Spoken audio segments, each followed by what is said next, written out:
Hello and welcome to TelecomTV. I'm Martyn Warwick. I'm talking with Ken Marchant, who is General Manager, CMS ACI Domain at HP. Ken, welcome and good to see you again. Excellent to see you, Martyn. And it's sunny and bright outside, which is nice. We're at the TM Forum in Nice on the Côte d'Azur in France, and yesterday when you were on stage, you talked about on the subject of subscriber centricity. Why is that such a hot subject? So subscriber centricity is really important to telcos as the networks really consolidate on industry standard networks, as there's more and more pressure from the over-the-top players, as they look to differentiate themselves. It's time for them to really focus on what their customers are really doing with their services and taking advantage of the new technologies that allow them to both understand and do the analysis of what they're looking at in real time and then take action on that so that they can turn the monetization model around. Rather than designing a network, building services and selling them, it can go the other way so that you are understanding what the customers want, how their lives work, how the services impact in their life, and then customize those services in real time so that you, at the right time, make the right offer to both increase revenue and improve the customer experience. Now this sort of reactive, quick-moving ability has been the holy grail of CSPs and operators for a very long time. Now technology is moving quickly enough to allow them to do that. Can you give us an example, Ken, of subscriber-centric services with which you are directly involved? Absolutely. So here's a really simple, concrete example. My wife and I are sitting on an airplane. We arrive in a foreign country. And plane lands. Says turn on your cell phones. We turn on our cell phones and we both receive a message that says, welcome to that country. Right now, that message is going to be the same if we have the same carrier. It's going to say, welcome here. It's going to cost you a lot of money for data services. Why don't you buy a travel pack? Something like that. Now, my reaction to that message is to say, I have service, time to go check my email. My wife's reaction to that, very budget-conscious consumer, not driven by email and tethered to her business in the same way, says, it's a reminder I need to turn off data. And if you look at that model, we've both received a negative marketing message, and in fact many carriers I've spoken to have said, we don't do marketing via SMS, and it's like, yeah, you do. You send that message. It's marketing. And once you stop to think of that every interaction is a form of marketing. And here you have a regulatory, expected message. They think it's kind of marketing because it's their, mentioning a bundle. But it's been a negative experience in some respects. In my experience, I'm driving to email and have the anxiety of, is this driving up my boss's bill? But, I'm not really worried about it. And for my wife, it's just a simple reminder to turn off a service that she's effectively been paying for. Yeah. If you look at, before you send that message, if you look at the context and the history of usage and the behavior, the types of services, what they've done, and not just their billing behavior and what package they belong to, but how they actually use the networks and services, you can turn that around.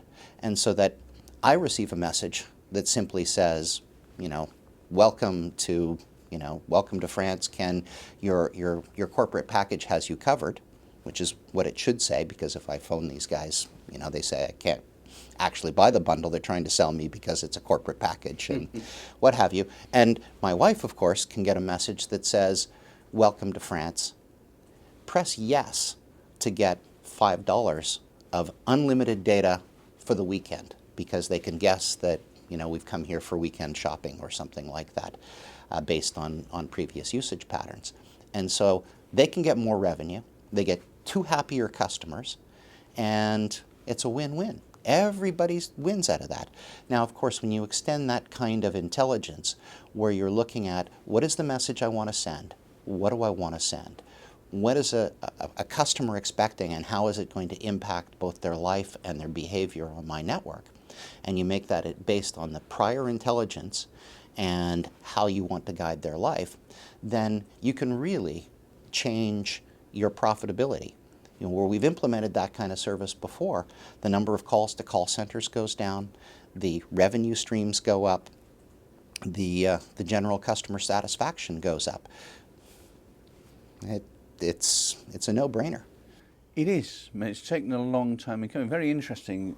I mean, real world stuff, because I get exactly the same, and millions of other people get exactly the same as us, and it puts you off. It does, whichever way you look at it. So that's interesting and different. I can imagine that subscribers would be very keen to take advantage of that kind of marketing and availability and everything else. But how does all that work behind the scenes? What's chuntering away in the engine room, getting it going? So first, and at its most basic fundamental level, we depend a lot on the investments that HP has made in big data and analytics generally across the board. Our properties with Vertica, with autonomy, with enterprise network security, with the relationships that we have at Hadoop, and a lot of the skills that HP has of being a big data and analytics player for over 30 years. And the secondary component of this, from a telco perspective, we've taken our experience and we've created a real-time context engine that does the data analysis from the telco-specific sources, and we have the telco-specific data models to use to gather that data and to make it available and allow real-time context. And then on the other side, we have a complex event processor that allows you to detect things like thresholds being crossed, geo-thresholds being crossed, and to use that then as an opportunity to trigger an analytic query to determine what the next best offer might be and to close that loop in that service. And of course, because of our strong experience in network value-added solutions, we can do this, via a number of different, interception points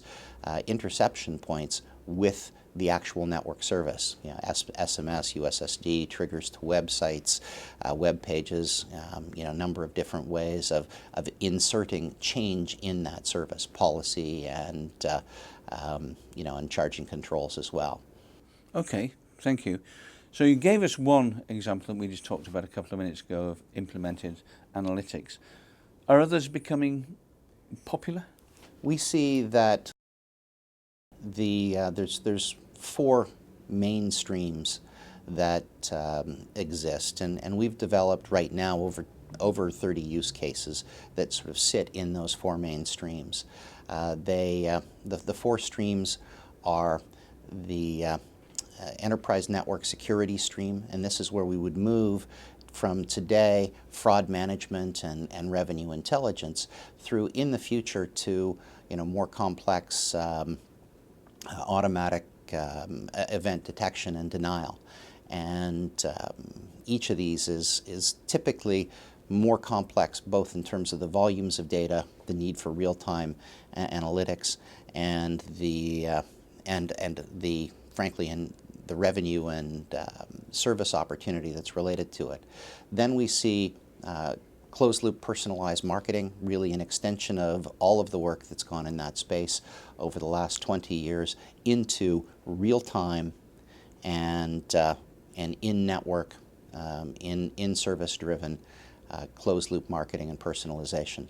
Then there are additional revenue-generating opportunities. This is where we've done a lot of work with things like subscriber preference aggregation, and we see that continuing to be new opportunities. This is where you may take customer behavior and use it to generate additional or more focused advertising revenues and streams, as an example. And fourth, the really key for a lot of the themes for this year's TMF Forum is looking at operational optimization.